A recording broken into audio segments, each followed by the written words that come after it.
अकबर आणि बिरबल. कोतवालाने दोन माणसांना आणि एका घोड्याला बिरबलासमोर हजर केले.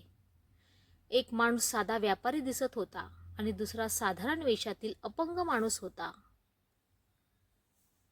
कोतवालाने सांगितले की ही दोन माणसे त्या घोड्यावरून भर चौकात जोरजोरात भांडत होती. त्यामुळे कोतवालाने त्यांना पकडून बिरबलासमोर हजर केले. बिरबलाने पहिल्या माणसाला भांडणाबद्दल विचारले. तो म्हणाला, हुजूर, हा घोडा माझा आहे. मी माझ्या गावातून घोड्यावर बसून दिल्लीला कामासाठी जात होतो. हा माणूस मला रस्त्यात भेटला. तो लंगडत चालत होता. त्याने मला विनंती केली की मला सुद्धा दिल्लीत जायचे आहे.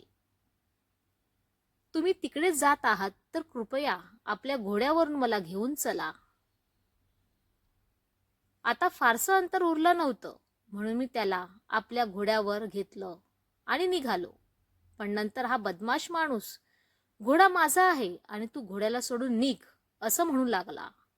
म्हणून आमचं भांडण सुरू झालं. बिरबलाने दुसऱ्या माणसाला विचारले, हुजूर, हा माणूस खोटे बोलतोय. खरं तर मला चालायला त्रास होतो, म्हणून मी घोडा वापरतो. मी दिल्लीला येत असताना हा माणूस मला भेटला. तो म्हणाला, माझे पाय खूप दुखत आहेत, तर मला दिल्लीपर्यंत घोड्यावर येऊन चला. मी त्याची विनंती मान्य केली. नंतर तो म्हणायला लागला, हा घोडा माझाच आहे. म्हणून आमचं भांडण सुरू झालं. दोघेही सारखीच हकीकत सांगून एकमेकावर आरोप करत होते. दोघेही दुसऱ्या गावचे असल्यामुळे त्यांना ओळखणारे कोणी नव्हते.